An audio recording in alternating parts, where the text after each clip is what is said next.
사무엘하 17장 1절 아히도벨이 또 압살롬에게 이르되 이제 내가 사람 12,000명을 택하게 하소서. 오늘 밤에 내가 일어나서 다윗의 뒤를 추적하여 그가 고나고 힘이 빠졌을 때에 기습하여 그를 무섭게 하면 그와 함께 있는 모든 백성이 도망하리니 내가 다윗 왕만 쳐 죽이고 모든 백성이 당신께 돌아오게 하리니 모든 사람이 돌아오기는 왕이 찾는 이 사람에게 달렸음이라. 그리하면 모든 백성이 평안하리이다 하니 압살롬과 이스라엘 장로들이 다 그 말을 옳게 여기더라. 우리는 지금 왕가의 비극에 대한 걸 살펴보고 있습니다. 우리 하나님의 그 의와 나라를 구하라고 주님께서 이야기하셨는데 바로 다윗이 하나님의 의가 되어지는 그런 측면이라고 한다면 또 이제 그 다윗 왕이 꾸리고 있는 하나님의 나라는 나라의 그런 그 영역입니다. 그게 다 그냥 의와 나라가 하나로 지금 소개가 되어지고 있는 건데 일단 압살롬의 추격이 시작되어지는 장면이에요. 이게 바람 앞에 등불처럼 정말 힘없이 그런 그 모습을 우리가 보게 되어지는데 일단 승리자에게 이게 접근하고 있는 많은 지혜자들이 있기 때문에 그래서 그걸 우리가 새라고 그렇게 이야기를 해요. 새. 어떤 바람처럼 승리가 될 적에는 승리를 돕는 사람들에 의해서 새가 이제 커지고 그렇기 때문에 자연스럽게 바람이 그쪽으로 부는 것처럼 이렇게 보이기도 합니다. 지금 압살롬에게는 이제 아버지가 도망을 갔고 완전히 그 왕궁을 차지하게 되어진 그런 입장이기 때문에 압살롬한테는 이런 지략가들이 이제 많이 있게 마련인데 그 중에 제일 가까웠던 사람이 이제 아히도벨이라고 하는 사람이에요. 근데 내게 사람 12,000명을 선택을 했다 할 선택권을 달라 이렇게 이야기를 해요. 이게 명령권이죠. 이 임명권입니다. 임명권. 어떤 일을 갖다 하려면은 어떤 사람을 선택하느냐에 따라서 달라지는데 아히도벨이 자기로 하여금 택하게 해달래. 요즘 어떤 그 모습을 보는 것 같은데 우리 중간 간부라도 좀 남겨둬라 이렇게 이야기를 했다 하는 그런 그 모습을 보는데 그렇게 자기의 사람을 자기가 선택을 해야 자기가 그 인재를 제대로 이제 쓰게 되어지니까 그걸 허락을 요청을 해요. 그러면서 오늘 밤에 내가 일어나서 다윗의 뒤를 추적하겠다. 그렇게 했을 때 이미 다윗은 고나고 힘이 빠졌을 때니까 왜냐하면 지금 부지불식간에 도망을 가고 이제 그런 그 입장이기 때문에 매우 고난할 것이고 힘이 빠져 있을 때니까 그때에 기습을 갖다 해가지고 그를 협박을 하겠다는 거예요. 이건 무섭게만 하게 되면 그와 함께 있는 모든 백성이 도망하리니 내가 다윗 왕만 쳐 죽이고 모든 백성이 당신께 돌아오게 하겠다. 그런 그 이야기예요. 전술로 해가지고 빈틈없는 전술입니다. 왜냐하면 목자를 치면 양은 흩어지게끔 되어져 있고 이제 그 머리를 치게 되면 그 하속들이야 도망가기에 바쁜 사람들이에요. 다. 자기 일처럼 거기에 목숨을 지킬 사람은 몇이 없는 상태니까 백성이라고 하는 건 늘 그렇습니다. 우리는 어떤 정치 체제에 의해 가지고 어떤 사람이 정권을 잡으면 어떻게 되리라 이렇게 이야기를 하지만 백성들은 그냥 배만 부르면 돼요. 어떤 사람이 어떻게 나라를 정치하는 건 사실 크게 관심 없습니다. 경제 좋고 먹고 사는데 불편함 없고 그러면 그냥 되는 거거든요. 이제 그러기 위해 가지고 또 이 정권을 잡는 사람들은 사람들한테 정치에 관심이 없게끔 만들어 가요. 또 그렇게 해가지고 배부르면 백성들이 그냥 잘 사는데 굳이 그 백성들한테 역사를 가르치고 그런 민주주의를 가르치고 이렇게 해가지고 골 잡을 거 없다. 이것이 보통 편하게 앞저는 사람들의 이제 그런 특징이거든요. 여기 지금 아히도벨은 백성들은 분명히 다윗을 공격을 하게 되면 도망갈 겁니다. 그렇기 때문에 그 사람들에 손 안 대요. 그러면 그 사람들은 당신한테 돌아올 것이고 다윗만 내가 겁을 줘가지고 이제 제거라도 할 테니까 그러면 모든 백성이 편안하게 될 것이다. 이 사람은 지금 압살롬을 중심으로 해가지고 평안한 때를 지금 추구하고 있는 거죠. 평안한 때를. 자, 그런데 압살롬과 이스라엘 장로들이 그 말을 갖다 듣고는 다 옳게 여겨요. 그래. 그 설득됐어요.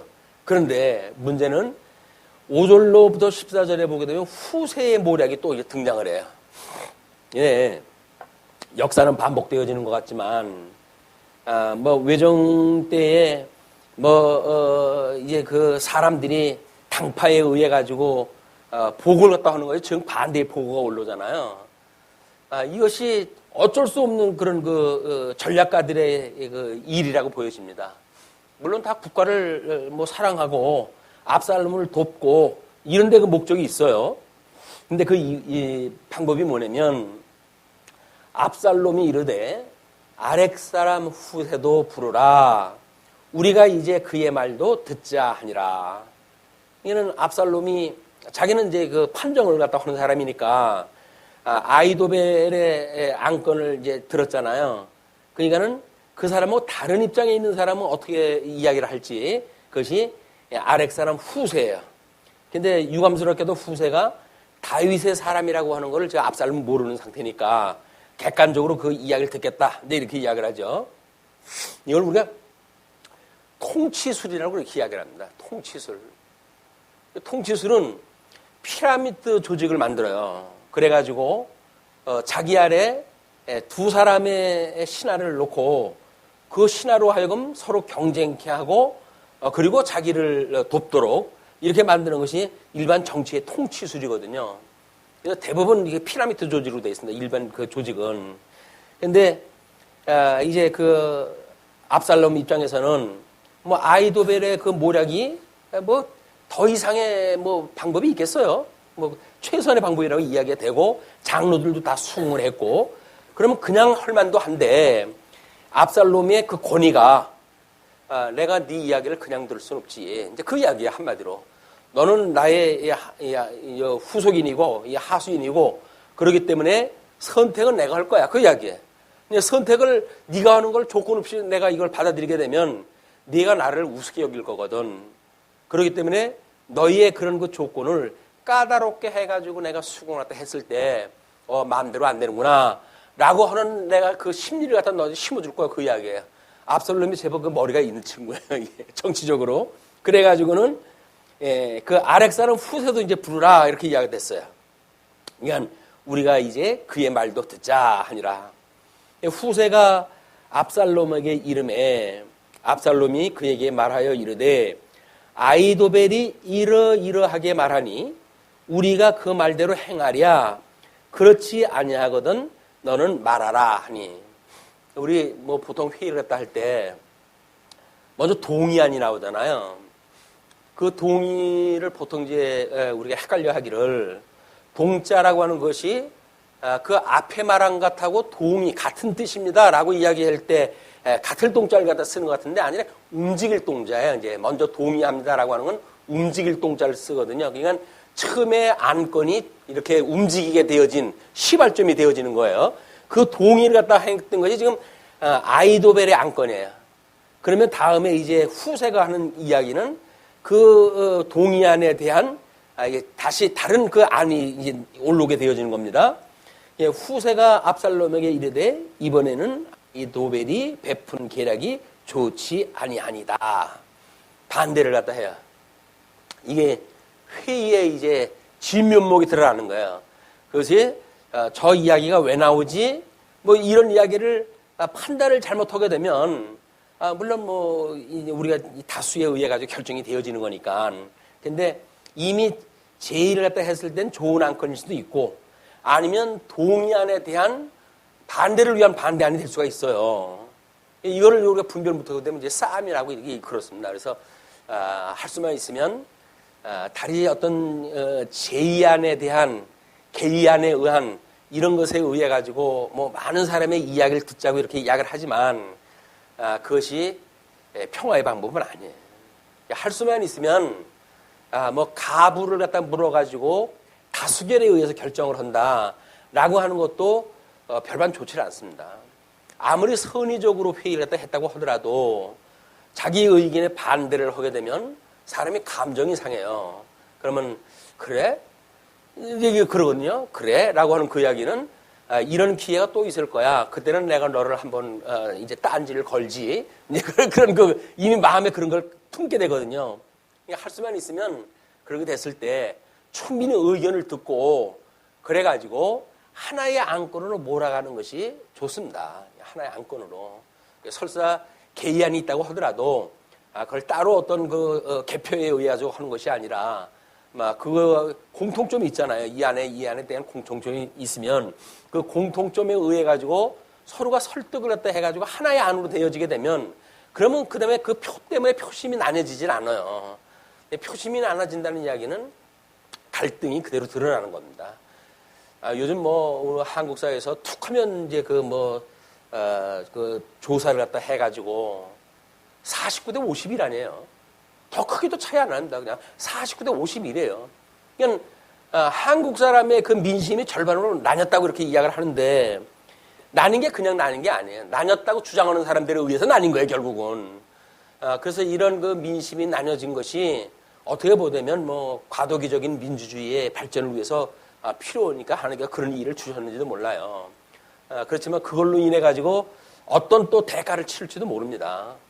이런 건 문제가 이제 백성들이 이 나라를 생각을 갖다 해가지고 해야 될 텐데 나라가 아니라 어떤 사람을 따르느냐에 이것이 있으니까 객관성이 없는 거예요. 이제 자기하고 어떤 인간관계가 있든지 정보가 많이 있다든지 그런 쪽을 따라갈 수밖에 없어요. 그래가지고 결국은 우리 그런 방송가도 이제 나뉘게 되어지고 전부 나뉘어져 있어요. SNS 같은 거는 각자가 하는데도 불구하고 또 전부 나뉘어져 있어요. 보수 쪽하고 이 진보 쪽하고. 우리 주보에 보시게 되면 그 신도 개요와 성경 신학으로 해가지고 숫자와 혁자를 넣어놨어요. 우리 이제 성경 신학의 근거를 신도 개요에다가 둔다고 이렇게 이야기를 했어요. 왜냐면 거기에서 그 설명한 거에 의해서 성경이 설명이 되어지니까. 그래서 우리들의 진리의 기반, 그거를 신도 개요에다 놓는다고 했을 때 그 신도 개요를 지금 넘어서도 500년 전에 있었던 거거든요. 500년 전에 있었던 것하고 지금하고 어떤 차이가 있는지가 이제 구별이 필요한 거예요. 이 오전 강론에 이제 이거를 사례로 해가지고 설명을 하려고 그랬었는데 시간이 없어가지고 이제 그 사례를 뺐는데 왜냐면 신도 개요에다 근거를 넣는 것만큼 든든한 건 없어요. 근데 신도 개요를 지킨다라고 했을 때 그걸 우리가 보수라고 이야기를 하잖아요. 그 보수라고 하는 그것이 그냥 보수에만 머물러 있을 때 그를 소위 우리가 지금도 이제 그 보수주의자들에 대한 거를 나눌 때 수구 세력이다 이렇게 이야기를 하잖아요. 옛날 거를 지키는 세력이다 그 이야기예요. 수구 세력이. 그러니까 수구 세력이라고 하는 거에 멈추게 되면 그렇게 되면 500년이나 우리가 신학의 발전이 되어져 왔는데 그냥 수구에 대한 개념으로 우리의 성경 신학의 기초를 거기다 둔다. 여기에 머물게 되면 사실은 500년 전으로 돌아가는 거예요. 그러니까 수구 세력에 지나질 않아요.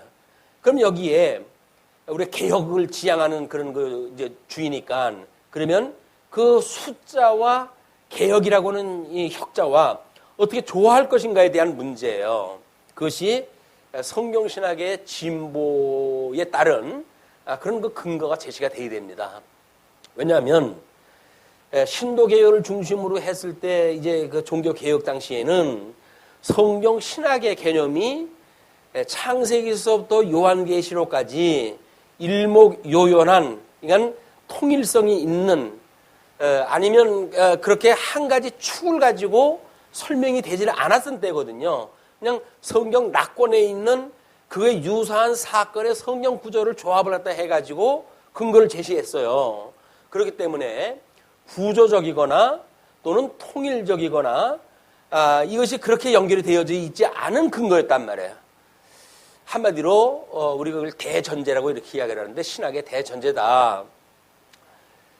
보수주의의 대전제는 하나님이 계시다고 하는 전제여야 돼요. 신학이니까 하나님에 대한 학문이기 때문에 하나님이 계시다고 하는 전제가 있어야 되거든요. 근데 중세기까지만 하더라도 보통은 이제 그 뭐 철학적 방법으로 해가지고 신존재 증명을 갖다 했단 말이야. 근데 그건 아니다. 개혁주의에서 하는 이야기는 그건 아니다. 성경적인 신존재 증명이 돼야 된다. 이렇게 이야기를 했는데 신존재라고 하는 그 이야기가 어떤 논리 속에서 신존재를 증명한 것이 아니라 그러면 어떻게 하나님이 계시다고 너희들은 믿냐라고 이야기했을 때 성경이 말하지 않느냐. 태초에 하나님이 계시니라 하나님이 천지를 창조하시니라. 아니 성경이 그렇게 말하고 있는데 무슨 근거가 더 필요하냐 이렇게 되어진 전제되어진 하나님이었단 말이에요. 그러면 당신들 말 맞다나 성경에 하나님이 계시다고 하니까 하나님이 계시다고 한다면 그러면 불경의 부처가 영원한 어떤 지존으로 해가지고 계시다고 한다면 그럼 그것도 인정해야 되겠네 라고는 반론이 나올 수가 있잖아요. 상대적인 공격자들한테는 그것이 설득이 안 되는 거예요. 왜? 그런 자기네들의 경전을 중심으로 해가지고 이야기가 됐으니까 그 경전을 중심으로 해가지고 봐라 경전이 이렇게 됐기 때문에 그게 맞는 거야 라고 이야기했을 때 다른 나름대로의 경전을 가지고 있는 사람은 우리 경전에는 그렇게 안 돼 있는데 라고 이야기를 하게 되면 근거가 없어져 버려요. 자, 그러기 위해서는 우리들이 보고 있는 우리는 하나님의 말씀이라고 그러고 말씀이 특별히 계시되어진 걸 성경이라고 이렇게 이야기를 한단 말이에요. 그러면 성경이 진리라고 하는 것이 확인돼야 돼. 성경이 진리라고 한다면 이건 뭐 진리는 하나밖에 없는 거 아니겠어요? 다른 종교하고 뭐 우리가 경쟁할 이유도 없는 거예요. 진리가 진리로만 확보가 되어지게 되면 그럼 성경이 진리기 위해서는 이게 통일성이 있어야 되죠.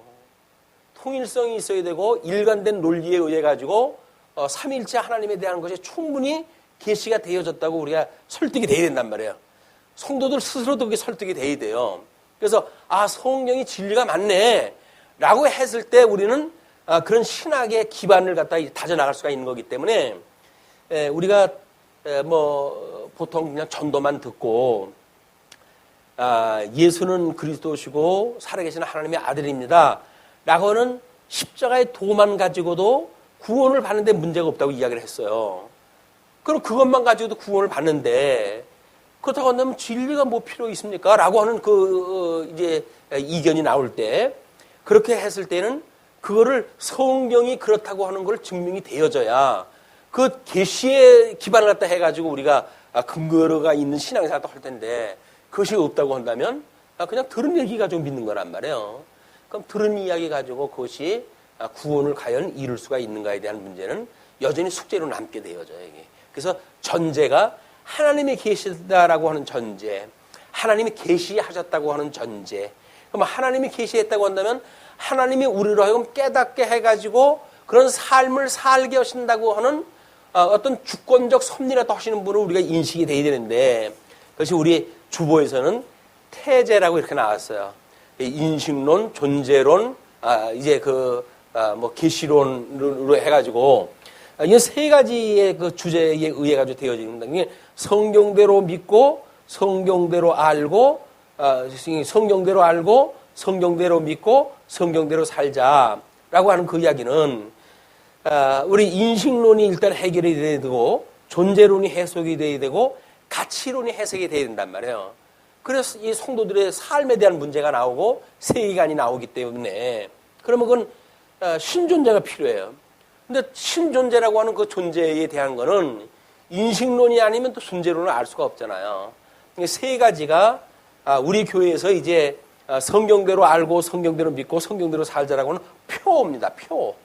그런 전제가 이제 우리는 해결되어졌다고 믿는 거예요. 왜? 인식론이라고 하는 그것을 일단은 성경이 진리라고 하는 게 확보가 되어졌고 그 성경을 통해 가지고 우리는 신존재 증명이 됐어요.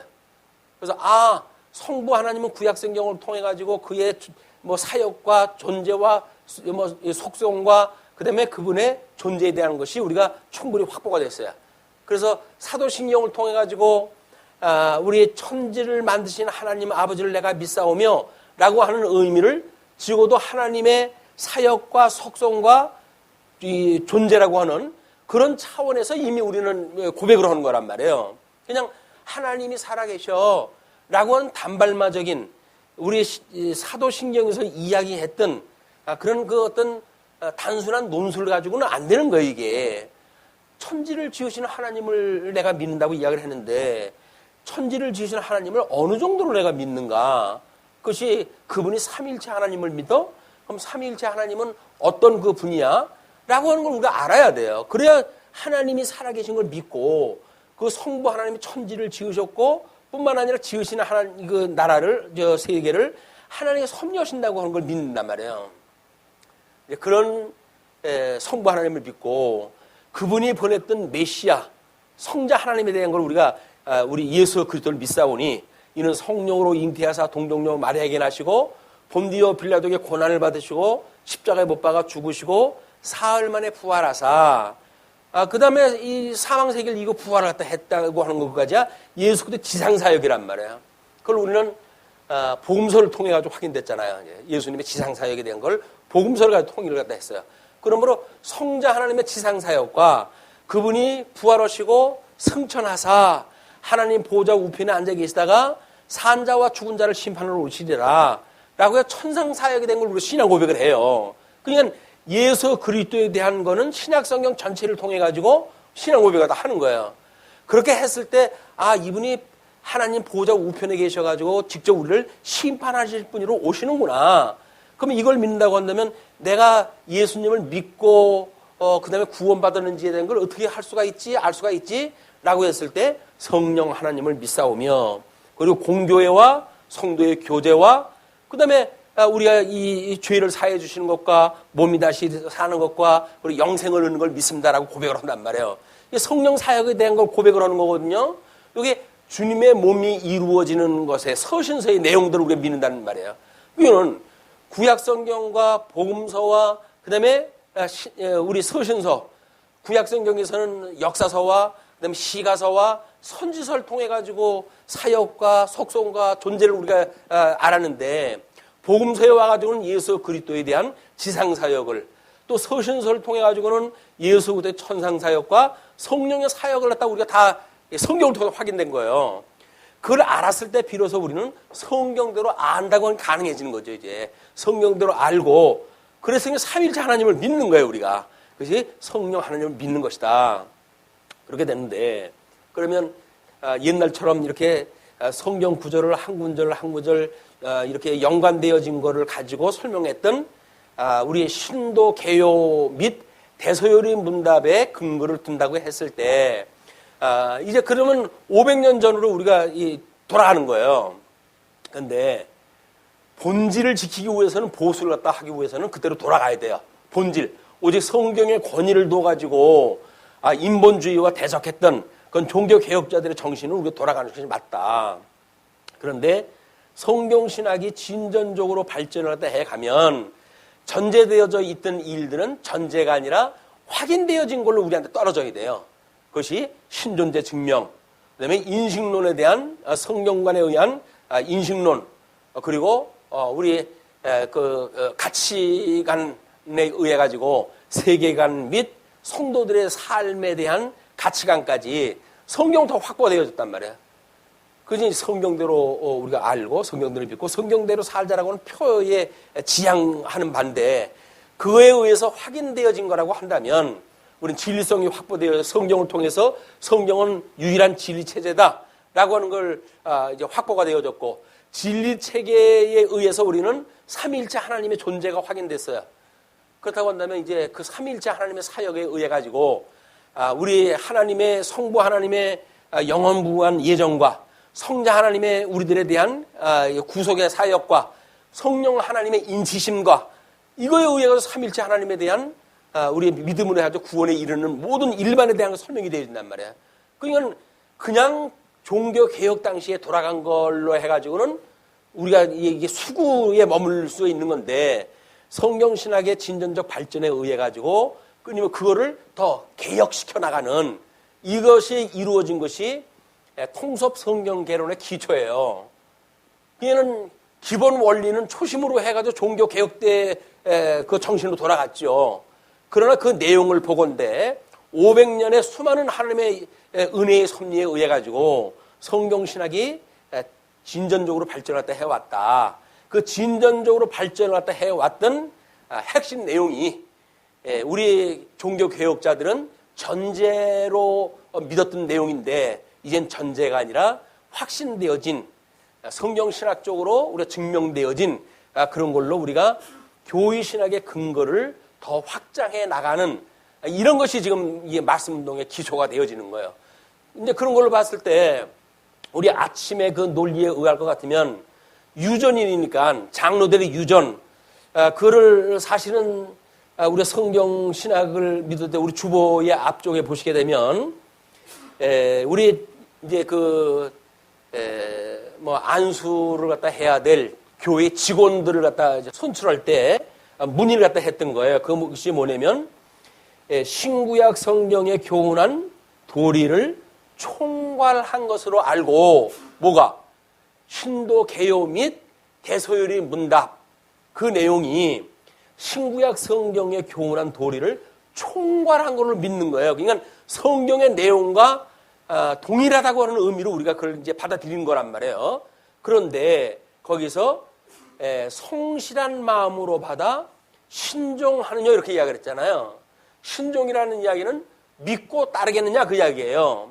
거기서 믿음이라고 하는 그 이야기는 우리 인식론에서 이야기하는 것처럼 성도들이 믿는 수준이 각자가 다 달라요.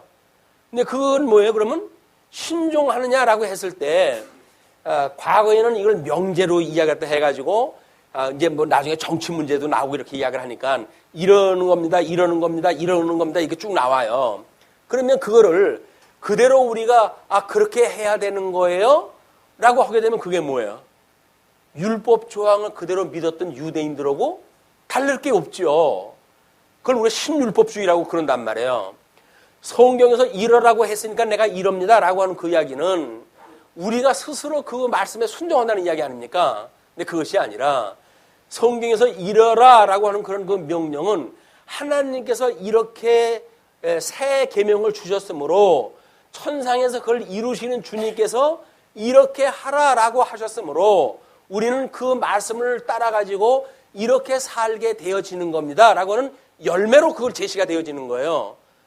이것이 종교개혁자들은 그런 근거가 없었기 때문에 성경 구절을 명령으로 다 받아들여야 돼 이걸.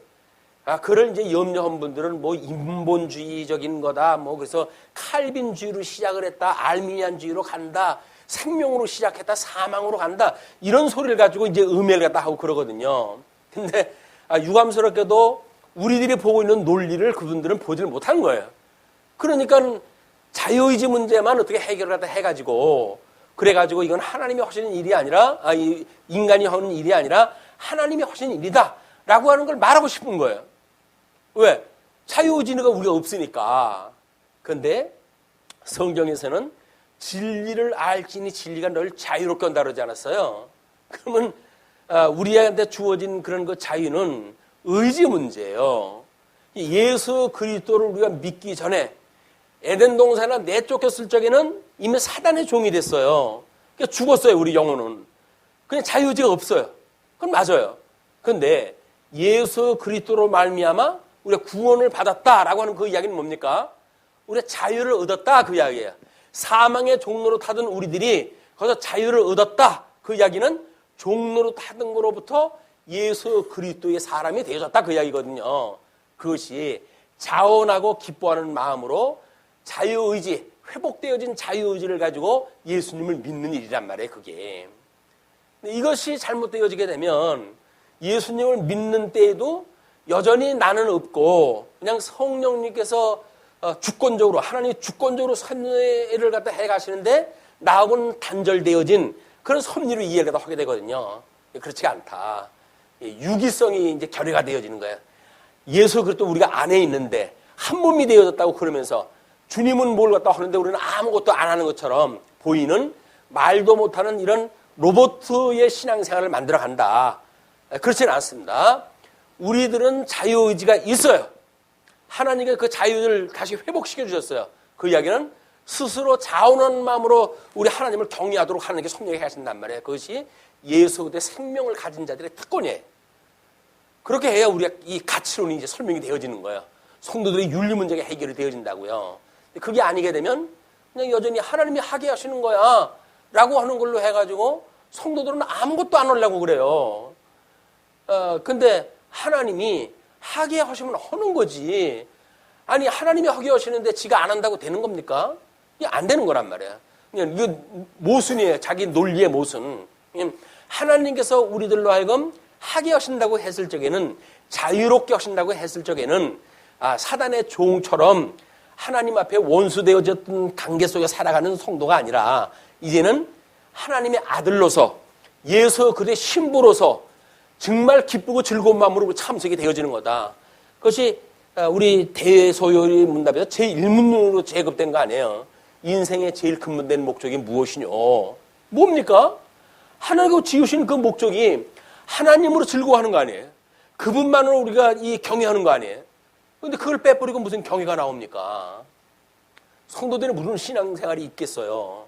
근데 우리는 이런 개혁 보수를 통해 가지고 얻어진 현재 우리 성경 신학적인 발전에 의해 만들어진 그걸로 이미 이 보수와 개혁이 완성됐다고 완성이 완전히 완성된 건 아닙니다. 우리가 늘 이야기를 하지만 성경 신학은 끊임없이 진전적으로 발전을 해갈 거예요.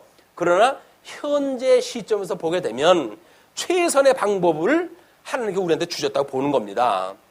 이런 지금 성경 신학은 이 시대에 하나님께 주신 무게예요. 이게 진리의 검이에요. 이 진리의 검은 끊임없이 우리가 갈고 닦고 해야 될 그 일이고, 또 우리 주님께서 온전케 할 때까지는 끊임없이 온전하게 되어져 갈 겁니다. 그때까지는 미숙하지만 하나님께 주신 현재 최적화되어져 있는 신학체계라고 우리가 믿는 거예요. 그것이 종교 개혁자들이 가지고 있었던 이런 진리에 대한 확신, 하나님에 대한 확신, 진리 생활에 대한 확신, 이런 것보다 더 우리 성경을 통해 가지고 확인되어진, 증명되어진 그런 가운데 얻게 되어진 확신이라는 겁니다. 믿음의 선배들이 가졌던 것보다는 성격이 달라요. 그분들은 그냥 명제적으로 이걸 가졌다든지 전제되어졌다고 한다면 우리는 확인되어진 신앙을 하게 되어졌다. 이것이 우리가 차별화를 끊임없이 어떤 건지 분명히 알아야 돼요. 모르게 되면 오늘도 목사님이 그렇게 하라고 그랬어 라고 해가지고 과거나 지금이나 다를 게 아무것도 없는 신앙생활이 되어지는 거예요. 그러나 성경을 우리가 통해서 보건대 또는 성경을 총괄한 걸로 우리가 믿는 대소요리 문답에 의할 것 같으면 이것은 이렇게 하라고 기록이 되어져 있어 라고 우리가 확인이 되어졌을 때 그걸 성경신학적으로 재조명이 돼야 되는 거예요. 재조명이 돼가지고 현재 역사적, 문화적 또는 신학적 배경을 가지고 그걸 소고화를 갖다 해내고 그리고 그걸 우리의 가치관으로 삼는 것. 이것이 이 개혁과 보수를 통해 가지고 성경 신학의 시대에 와 있지만 종교 개혁 당시에 신도 개혁의 그 기본을 둔 성경 해석의 원리 이거로부터 출발을 갖다 해가지고 끊임없이 발전해가는 우리 온전케 하신 예수 그리스도를 우리가 보게 되어지는 그런 경험의 신앙 이거다. 오전에도 그런 이야기를 했어요. 경험의 신앙이 뭡니까? 성경을 통해 가지고 성경에 계시되어진 하나님을 마주보는 것과 같이 알게 되어진 삼일체 하나님이 어떠한 분인지를 성경을 통해 가지고 깨닫게 되어진 것만큼 마주보는 상태. 하나님을 우리는 마주보는 상태예요. 왜? 계시는 하나님의 계시예요. 그냥 계시를 통해 가지고 우리가 하나님을 알 수가 있는 거거든요. 그건 성경을 공부한다는 이야기는 그냥 우리가 외우고 이러는 것이 아니라 하나님을 분명하게 마주보는 것처럼 알게 되어지는 거예요. 근데 마주보는 것이 주님께서 우리 이제 거기에 옛계명과 새계명으로 이야기를 했는데 옛계명이라고 하는 그 이야기는 이제 이 성경에 대한 이야기예요. 옛계명은 구약 성경을 통해 가지고 하나님의 은혜로 이루어졌다고 하는 것을 남은 자 사상을 통해 가지고 알려주셨어요. 그거를 실체적으로 이루는 것이 예수님이에요. 그렇죠? 그럼 예수님이 우리한테 새 계명을 주셨어요. 그것이 뭐냐면 사랑하라는 이야기예요. 그 사랑하라고 하는 그것이 요한 2서에 가게 되면 뭐라고 설명을 합니까? 내가 이거 새로운 말을 주는 거 아니야. 이미 옛날서부터 있었던 설명이야. 그 이야기는 신명기에서의 그 사랑이라고 하는 계명이 이미 구약 성경에 있었던 계명이에요. 그것이. 그러니까 하나님이 사랑하시는 자를 남겨가지고 구원에 이르게 하는 그런 구원의 도를 이루시는 설명을 했다고 한다면 신약 성경에 와가지고도 예수님이 우리들한테 새 계명을 준 대로 이제 이기는 자들이 사랑함으로 하나님의 나라를 유업으로 잇게 되어지는 것, 이 요한계시록의 증거란 말이에요. 그럼 우리는 구약 성경이 예표로 되어져 있는 신약 성경에 와서 완성이 됐어요. 그걸 이제 도표가 이야기를 한 거예요. 그거를 믿음에서 우리 이제 사도 바울은 복음에는 하나님의 의가 나타나서 믿음으로 믿음에 이르게 하나니 구약 성경에 모형적으로 예표적으로 보여줬던 그 믿음에서 실체적인 그런 믿음에 이르게 된다고 그랬잖아요. 그래서 성도는 믿음으로 산단 말이에요. 이제 의인은 믿음으로 사는 거예요. 그럼 믿음으로 산다고 한다면 구약 성경에서 주님께서 남은 자를 이렇게 구원을 해주셨던 것처럼 이제는 이기는 자들로 하여금 이 나라를 이루어 가신다는 이야기로구나. 이거는 철저하게 주님께서 우리를 붙들어 주시는 것에 의해서 확인되어지는 거야. 그래서 7교회가 주셨던 그런 언약의 내용들이 남의 이야기가 아니라 이제는 우리의 실질적인 삶의 지표로 그것이 이제 나올 수가 있는 거예요. 지표를 삼아가지고 주님께서 이럴 때는 촛대를 옮기신다고 그랬는데 그렇게 옮긴다고 했을 때 뭐 이렇게 진리를 사랑하다가 그 촛대가 옮겨져가지고 결국은 이상한 데로 가는 사람도 있네? 라고 이야기를 하게 되면 우리의 산 경험이에요, 이게. 믿음으로 사는 사람들 산 경험으로 오는 거예요. 체험으로 오는 거예요. 체험이 신비주의자들이 이야기하는 것처럼 병을 고쳐주고 이런 것이 체험이 아니라 성경에 계시되어진 하나님의 역사가 우리의 실질적인 삶 속에서 우리의 역사 속에서 교회 속에서 이루어지는 걸로 믿어지는 것이 보여지는 것, 이것이 하나님의 역사를 우리가 믿는 거다.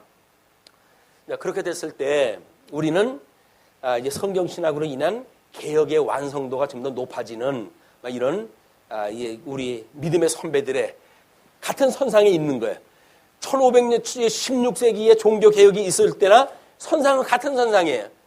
그때 있었던 그 말씀의 기본에 의해 가지고 지금은 더 확실하게 분명하게 되어져 있는 어떤 과정을 통해서 자유주의와 현대 신학에 의해서 끊임없는 난도질을 당할 만큼 공격을 당해서 성경관에 의해서. 그래서 16세기까지가 우리가 구원론의 전쟁이라고 했다면 20세기까지는 성경관에 대한 싸움이라고 했잖아요.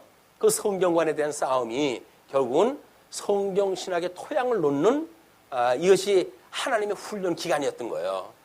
현대 신학에 대한 해답을 할 수가 없으면 우리는 아직도 앞으로 나갈 수가 없어요. 그러나 자유주의자들과 현대 신학에서 얼개를 갖다 만들어 놓은 모든 철학적 사조로부터 우리는 성경으로 돌아가고 종교 개혁자들 정신에 의해서 성경으로 돌아가고 성경에서 말하는 새로운 하나님의 의와 하나님의 나라가 무엇인가를 확인하다 해가야 된단 말이에요. 어떻게 보면 쉬운 얘기고 어떻게 보면 좀 복잡한 이야기일 수가 있으나 주보에 나와져 있는 그 도표를 연상을 해보시게 되면 여지껏 지금 우리가 반복해서 했던 이야기들입니다. 그래서 우리는 종교개혁 이후 근 500여 년간을 자유주의와 그 다음에 여러 가지 현대 신학들에 의해 가지고 수많은 공격을 당해왔고 거기에서 성경신학만이 도도하게 지금 이 개혁자들 정신을 이어가지고 이어나가고 있다. 다른 사람은 이미 다 무너졌어요. 우리가 하나님에 대한 존재를 초월적인 하나님으로 인정을 하는 신학, 그 신학들은 이미 성경에서 말하는 신학들이 아니에요. 하나님의 속성 중에서 내재적인 속성을 빼내게 되면 그 하나님은 성경이 계시되어진 하나님이 아니에요. 왜? 교회신학에서 끊임없이 내재적 속성을 이야기를 하니까, 공유적 속성을 이야기를 하니까 예수 그리스도가 하나님의 아들로서 성자 하나님으로서 이 땅으로 오신 분이에요. 참 사람으로 계셨던 분이에요. 그럼 참 사람으로 계셨던 예수님의 속성은 이거는 공유적인 속성일 수밖에 없어요. 내재적인 속성일 수밖에 없는 거예요. 그걸 배제했다고 한다면 삼위일체론을 부정하는 일이고 예수 그리스도의 인성을 부정하는 일이다.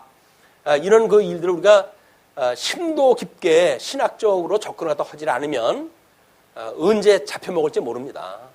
지금 뭐 우능사자같이 지금 이 현대 신학자들 그 아주 고도의 철학적인 그런 그 기초 위에 세워진 일이기 때문에 그래 만만한 거 아닙니다. 이런 걸 가지고 지금 공격을 다 해오고 있고, 다행히 우리 이 성경신학, 메타 성경신학은 그런 그 현대 신학의 공격 속에서 성경의 본질을 좀 찾고 유지하고 있다. 그런 맥락에서 현재 우리가 유일하게 하나님을 바로 알 수 있는 사건은 통섭 성경 개론에 게시되어진 그 하나님을 보는 방식, 그 방식이 최적화되어져 있는 방법이라 이야기되는 겁니다. 자, 사실은 오전에 이야기할 그 분이었었는데 시간이 그렇게 안 되기 때문에 좀 오늘 이야기를 한 건데, 왜냐면 지금 아이도벨의 모략과 그 도벨에 대한 이런 그 아렉 사람 후세에 대한 이야기하고 이것이 두 가지 안건으로 왔어요. 그러면 하나님의 기본적으로 뜻은 뭐냐? 그 이야기는 기름 부음 받은 자를 중심으로 해석할 거 아닙니까? 다윗에게 그 후사를 약속을 했고 후사를 통해서 성전을 지어준다고 약속을 했어요.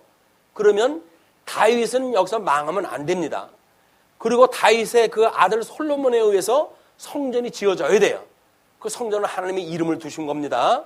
그걸 지금 우리는 우리 성경관을 이야기했을 때 우리 성경관을 통해 가지고 정경화되어진 과정, 그리고 종교 개혁 당시에 현재 우리들이 보고 있는 성경 순서로서의 구성, 그리고 이제 통섭 성경 개론에 의한 구조적 이해, 이것까지가 하나님께서 징검다리로 해가지고 확인시켜준 징검다리거든요.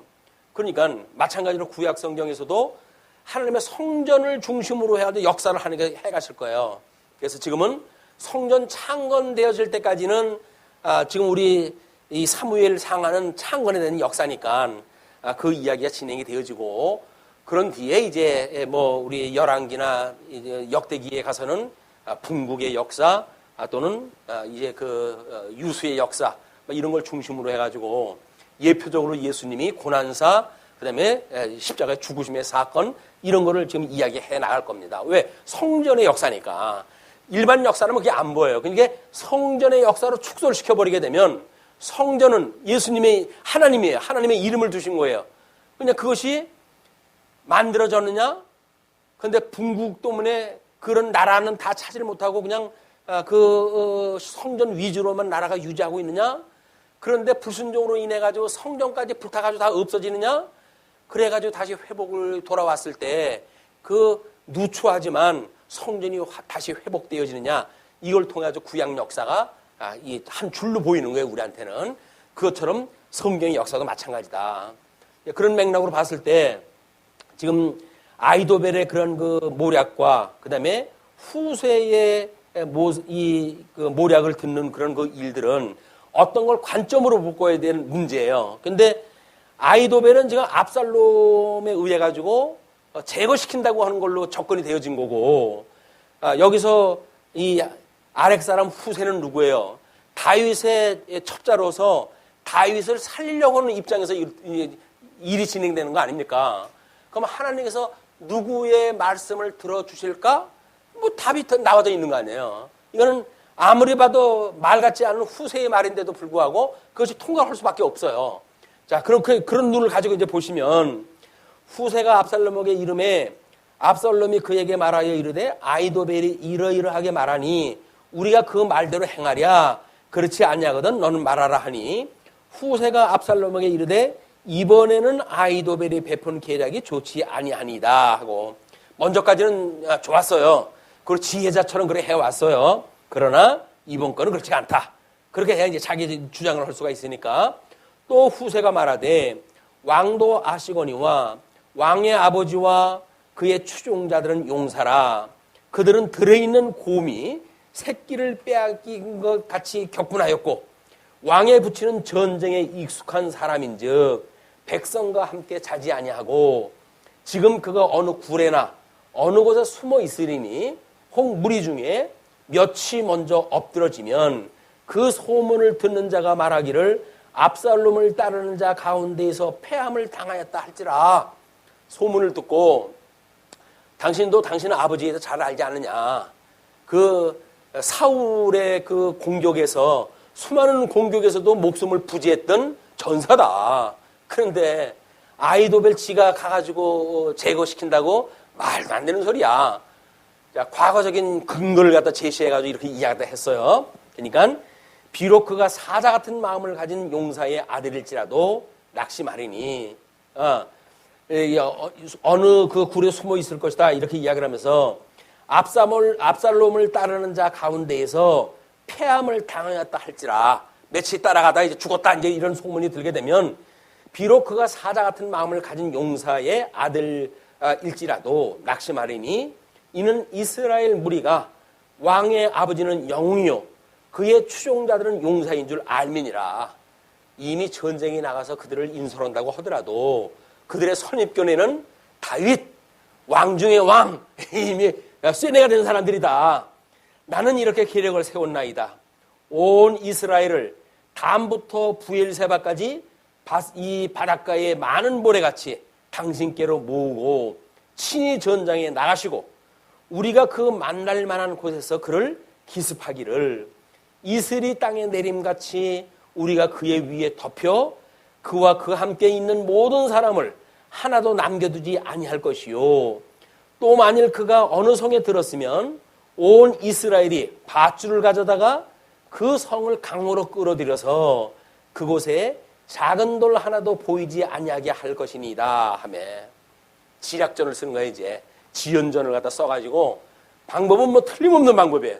근데 다윗이 도망갈 시간을 주기 위해 가지고 이런 수를 갖다 쓴 거죠. 압살롬과 온 이스라엘 사람들이 이르되 아렉 사람 후세의 계략은 아히도벨의 계략보다 낫다 하니 이는 여호와께서 압살롬에게 화를 내리려 하사 아히도벨의 좋은 계략을 물리치라고 명령하셨습니다라.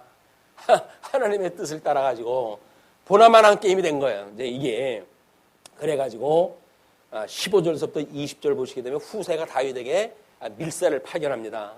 이에 후세가 사독과 아비아달 두 제사장에게 이르되 아히도벨이 압살롬과 이스라엘 장로들에게 이러이러하게 계략을 세웠고 나도 이러이러하게 계략을 세웠으니 이제 너희는 빨리 사람을 보내 다윗에게 전하기를 오늘 밤에 광야 나루터에서 자지 말고 아몬쪽으로 건너가소서 하라. 혹시 왕과 그를 따르는 모든 백성이 몰사할까 하노라 하니라. 그때에 요나단과 아히마스가 사람이 볼까 두려워하여 감히 성에 들어가지 못하고 에느로겔가에 머물고 어떤 요종은 그들에게 나와서 말하고 그들은 가서 다윗 왕에게 알리더니 한 청년이 그들을 보고 압살롬에게 알린지라. 그 두 사람이 빨리 달려서 바후림 어떤 사람의 집으로 들어가서 그의 뜰에 있는 우물 속으로 내려가니 그 집 여인이 덮을 것을 가져다가 우물 아귀에 덮고 찌은 곡식을 그 위에 널매 전혀 알지 못하더라. 하나님께서 이렇게 살게 하시는 자는 피할 길을 주시는 거예요. 이건 지략으로 될 문제가 아니잖아요. 이건 하나님께서 그렇게 돕지 않으면 안 되는 거예요. 이런 걸 우리가 이제 이렇게 깨닫고도 이제 다윗이 술을 잘 써가지고 이렇게 됐어. 이런 그 생각을 하게 되면 우리는 인본주의적인 방법으로 전락이 될 수밖에 없어요. 사람의 수가 이게 대간 것이 아니라 하나님께서 그는 은혜의 섭리를 갖다 개강시다. 그의 오른손을 붙드시고 그를 인도하시니 그가 넘어져도 아주 엎드러지지 아니하면 주께서 함께 하심이라. 하나님 함께 하시기 때문에 그런 거예요.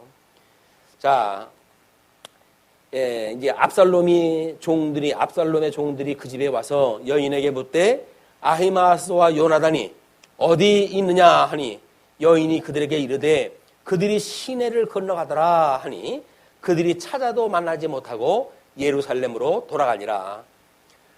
우리 요단강을 건너갔을 때 첩자들하고 똑같죠. 이미 강을 건너갔을 거다라고 이야기하다 하니까 찾다가 못 찾았고 돌아가게 됐어요. 그리고 이제 21절로 22절 위험을 모면한 다윗을 소개합니다. 그들이 간 후에 두 사람이 우물에서 올라와서 다윗 왕에 가서 다윗 왕에게 말하여 이르되 당신들은 일어나 빨리 물을 건너가소서 아히도벨이 당신들을 해하려고 이러이러하게 계략을 세웠나이다. 다윗이 일어나 모든 백성과 함께 요단을 건널세 새벽까지 한 사람도 요단을 건너지 못한 자가 없었더라. 그의 목자를 치면 양이 흩어지는데 하나님과 목자를 지킨다는 이야기는 결국 그에게 붙어있는 양떼도 지킨다는 이야기예요. 그 이야기는 뭡니까? 예수님을 사망 권세에 이기게 하셨던 그 하나님은 여전히 예수님에 붙어져 있는 성도들의 삶도 하나님께서 인도해 가신다는 거예요. 그것이 예수부터 연합되어진 성도들의 담대한 믿음의 세계입니다. 아히도벨이 자기 계략이 시행되지 못함을 보고 나귀의 안장을 지우고 일어나 고향으로 돌아가 자기 집에 이르러 집을 정리하고 스스로 목매어 죽음에 그의 조상의 묘에 장사되니라. 18절에 유감스럽게도 23절에 유감스럽게도 아히도벨의 자결 문제가 소개가 돼요. 이제 그리고 24절 26절 압살롬의 다윗의 추격이 시작됩니다. 이에 다윗은 마하나임에 이르고 압살롬은 모든 이스라엘 사람과 함께 요단을 건너니라. 압살롬이 아마사로 요압을 대신하여 군 지휘관을 삼으니라. 아마사는 이스라엘 사람 이드라라 하는 자의 아들이라. 이드라가 나하스의 딸 아비갈과 동침하여 그를 낳았으며 아비갈은 요압의 어머니 수르야의 동생이더라. 이 장수 집안이기 때문에 좀 연줄 연결되어져 있는 사람들인데 이에 이스라엘 무리와 압살롬이 길르앗 땅에 진친이라. 길르앗 땅이 어느 땅이죠? 지금 북쪽 이스라엘 다윗이 상당히 그 진의 중심 지역이 되는 그곳인데 거기다 진을 치고 이제 있는 거예요. 27절로 29절 다윗을 후대하는 암몬 사람들이 소개되어집니다. 다윗이 마나임에 이르렀을 때에 암몬 족속에게 속한 랍바 사람 나하스의 아들 소비와 로데발 사람 암미엘의 아들 마길과 로글림 길르앗 사람 바르실레가 침상과 대야와 질그릇과 밀과 보리와 밀가루와 볶은 곡식과 콩과 팥과 볶은 녹두와 꿀과 버터와 양과 치즈를 가져다가 다윗과 그에 함께한 백성에게 먹게 하였으니 이는 그들 생각에 백성이 들에서 시장하고 고나고 목마르겠다 함이더라. 이렇게 다윗과 함께 있던 백성들은 하나님께서 예수님이 떡을 떼어가지고 5,000명을 먹으셨던 것처럼 다른 적군입니다. 이 암몬 사람들에 대한 이런 사람들을 통해 가지고 그 모든 백성들을 먹게 하셨던 이 역사가 이제 보여요. 이것은 여전히 하나님의 역사예요. 그것이 만나가 이 하늘에서 떨어진 만나였던 예수님이 찢어서 나눠줬던 떡이었던 아니면 대적의 손을 빌려서 먹게 됐던 양식이었던 하나님께 주신 양식이다. 그래서 하나님의 택한 백성들은 어떠한 대적들이 우겨쌈을 당한다 할지라도 여전히 우리는 하나님의 노임을 받을 백성으로 하나님께 지켜주신다. 이것이 오늘 우리에게 주시는 우리 하나님의 말씀이라고 보여집니다. 이제 우리 하나님께 주셨던 또 새로운 새해에 여전히 하나님과 함께하는 역사 이걸 체험하고 거기에서 우리가 더 믿음이 담대해지고 성장해가는 믿음 가운데 한 해가 되어졌으면 좋겠습니다. 기도하시죠.